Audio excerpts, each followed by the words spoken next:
பரபரப்பில் தமிழக அரசியல். அடுத்தடுத்து நடந்த ட்விஸ்ட். பேரதிர்ச்சியில் எடப்பாடி பழனிசாமி. அதிமுக எம்எல்ஏக்கள் கூண்டோடு ராஜினாமா. தமிழ்நாட்டில் அரசியல் களமானது பெரும் பரபரப்பை எட்டியுள்ள நிலையில் நேற்றைய தினம் இரவு சி.வி. சண்முகம் மற்றும் எஸ்.பி. வேலுமணி ஆகியோர் தலைமையில் நடைபெற்ற முக்கிய ஆலோசனை கூட்டத்தில் நடிகர் விஜய்க்கு ஆதரவு தெரிவிப்பது குறித்து ஒருமித்த முடிவெடுக்கப்பட்டுள்ளதாக தகவல்கள் வெளியாகியுள்ளன. பெரும்பான்மையான சட்டமன்ற உறுப்பினர்களின் ஆதரவு வேலுமணிக்குத்தான் இருப்பதால் அவரே சட்டமன்ற குழு தலைவராக தேர்ந்தெடுக்கப்பட்டு அதிக வாய்ப்புகள் சூழலில் இருக்கும்போது இது எடப்பாடி பழனிசாமி தரப்பினரிடையே கடும் அதிர்ச்சியை ஏற்படுத்தியிருக்கிறது. இதன் விளைவாகத்தான் இபிஎஸ் ஆதரவு எம்எல்ஏக்கள் தனி அணியாக செயல்பட திட்டமிட்டுள்ளதால் கட்சிக்குள் மீண்டும் ஒரு பிளவு ஏற்பட்டு உடைந்து சிதறும் அபாயம் உருவாகியிருக்கிறது. சிதறும் அபாயம் உருவாகியுள்ளதால் இந்த அதிகார போட்டி அதிமுக தொண்டர்களிடையே பெரும் குழப்பத்தையும் ஏற்படுத்தியதுடன் தமிழக அரசியலில் ஒரு புதிய திருப்பத்தை ஏற்படுத்தியிருக்கிறது. அதே சமயம் தமிழக சட்டமன்ற தேர்தலில் அதிமுக பெரும் பின்னடைவை சந்தித்து 3வது இடத்திற்கு தள்ளப்பட்ட நிலையில் கட்சிக்குள் பிளவு ஏற்பட்டுள்ளதாகவும் பரபரப்பு நிலந்துள்ளது.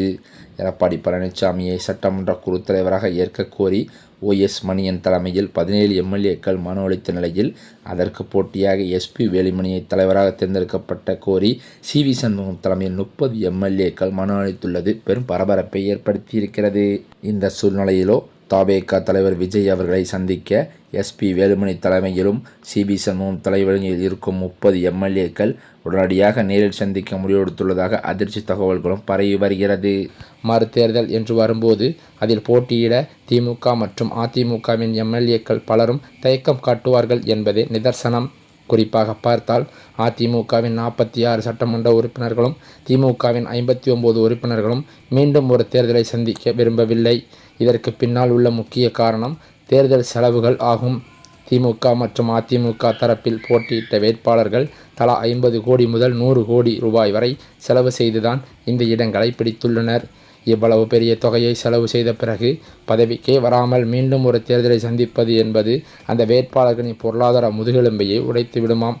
இதற்கு நேர்மாறாக தமிழக வெற்றிக் கழகத்தின் வேட்பாளர்கள் மிக குறைந்த செலவிலேயே, அதாவது 2 லட்சம் முதல் 4 லட்சம் ரூபாய் வரையிலான செலவிலேயே மக்கள் ஆதரவுடன் வெற்றி பெற்றுள்ளனர். எனவே தவேக தரப்பிற்கு மீண்டும் ஒரு தேர்தலை சந்திப்பதில் எந்த பொருளாதார சுமையும் இல்லை. மாறாக அவர்களுக்கு மக்கள் ஆதரவு இன்னும் பல மடங்கு அதிகரித்திருக்கிறது. ஆனால் விஜயை தோற்கடிக்க வேண்டும் என்பதற்காகவே 75 கோடி முதல் 100 கோடி வரை வாரி இறைத்த கட்சிகள் மீண்டும் ஒரு முறை தேர்தலை தங்கள் வேட்பாளர்கள் மீது திணித்தால் போட்டியிடக்கூட ஆட்கள் முன்வர மாட்டார்கள் என்ற சூழல் தற்போது உருவாகியிருக்கிறது. இறுதியாக தமிழக அரசியல் களம் ஒரு மிகப்பெரிய மாற்றத்தை நோக்கி நகர்ந்து கொண்டிருக்கிறது. குறுக்கு வழியில் ஆட்சியை பிடிக்க நினைப்பதோ அல்லது ஆளுநர் போன்ற அதிகார மையங்களை பயன்படுத்தி விஜயை தடுப்பதோ திராவிட கட்சிகளுக்கு சாவுமணியாகவே அமையும்.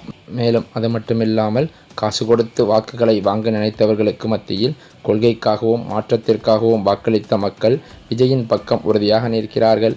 ஒருவேளை மறுதேர்தல் வந்தால் அது தமிழகத்தில் பல தகாப்தங்களை நிலவி வந்த பணநாயக அரசியலை ஒழித்து ஒரு முழுமையான மக்களாட்சியை விஜய் தலைமையில் அமைக்கும் என்பது மட்டும் உறுதி என்றும் சொல்கிறார்கள். இந்த சூழ்நிலையிலோ ஆட்சி அமைக்க முடியாமல் தடுமாறி கொண்டிருக்கும் விஜய் அந்த முயற்சியை ஒரேடியாக கைவிட்டு விடலாம் என்கிற விரக்திக்கு தள்ளப்பட்டிருக்கிறார் என்று அந்த கட்சியின் மூத்த தலைமை வட்டாரத்தில் தகவல்கள் வெளியாகியுள்ளது. இந்த நிலையில் யாரும் எதிர்பாராத திருப்பங்கள் எல்லாம் தமிழக அரசியலில் நடக்க தொடங்கியிருக்கிறது. குறிப்பாக திமுக ஆதரவுடன் அதிமுக ஆட்சி அமைக்க எடப்பாடி பழனிசாமி முயற்சித்து வருகிறார் என்ற தகவலும் வெளிவந்துள்ளது. இது ஒருபுறம் இருக்க தவேகவின் சீனியர்களில் ஒருவரான செங்கோட்டையன் உரங்கட்டப்பட்டிருக்கிறார் என்றும் ஒரு தகவல் வெளியாகியிருக்கிறது. அவரிடம் தற்போது எந்த ஆலோசனையும் விஜய் கேட்பதில்லை என்கிற தகவல்கள் வருகின்றன.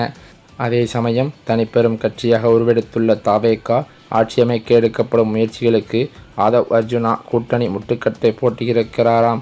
தவேகவில் நடக்கும் ஆலோசனைகளில் செங்கோட்டையன் கருத்து சொன்னால் அது இந்த இருவரின் தலையீட்டால் புறக்கணிக்கப்படுகிறது. ஜான் மற்றும் ஆதவ் சொல்வதையே விஜயும் ஆமோதிப்பதால் செங்கோட்டையனின் பேச்சுக்கள் தவேகவில் எடுபடியில்லையாம்.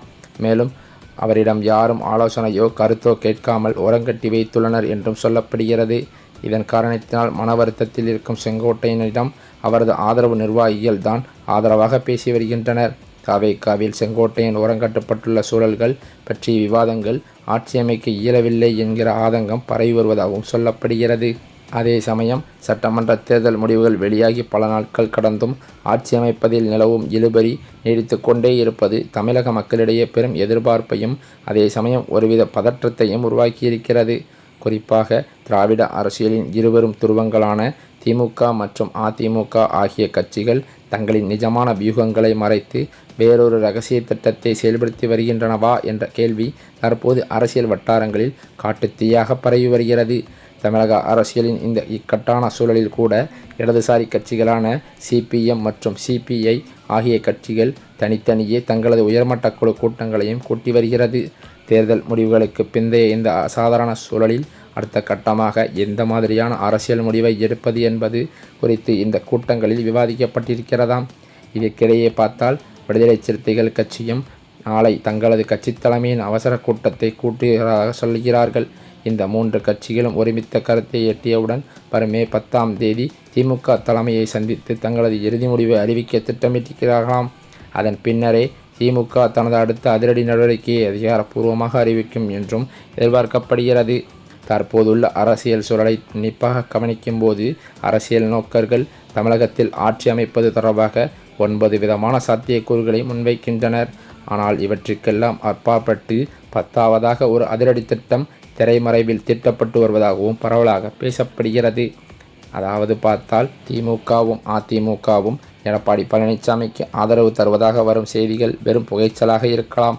எதிரிகளை திசை திருப்பவே இத்தகைய தகவல்கள் பரப்பப்படுகின்றன. உண்மையான திட்டம் என்பது தமிழகத்தின் மீது பெரும் செல்வாக்கு கொண்ட ஒரு பிரபல ஆளுமையை முதல்வர் நாற்காலியில் அமர வைத்து இரு கட்சிகளும் தங்களது அரசியல் இருப்பை தக்க வைத்துக் கொள்வதே என்கின்றனர். இந்த பேச்சுவார்த்தைகளை முன்னின்று நடத்த ஒரு மிக பலமான மற்றும் பிரபலமான ஆளுமை தூதுவராக செயல்பட்டு வருவதாகவும் கூறப்படுகிறது. தமிழக அரசியல் வரலாற்றில் இது ஒரு மிக முக்கியமான காலகட்டம். கொள்கை ரீதியாக மாறுபட்டிருந்தாலும் அதிகாரத்தை மாற்றுவதிலாயோ கற்பற்றுவதாவோ அதிமுக கட்சிகள் மேற்கொள்ளும் இந்த நிழல் யுத்தம் யாருக்கு சாதகமாக முடியும் என்பதை பொறுத்திருந்துதான் பார்க்க வேண்டும். அரசியல் புகைமூட்டத்திற்கு பின்னால் ஒளிந்திருக்கும் அந்த 10ஆவது நபர் யார் என்பதும் தமிழகத்தின் எதிர்காலம் யார் கையில் என்பதும் இன்னும் சில நாட்களில் தெளிவாக தெரிந்துவிடும்.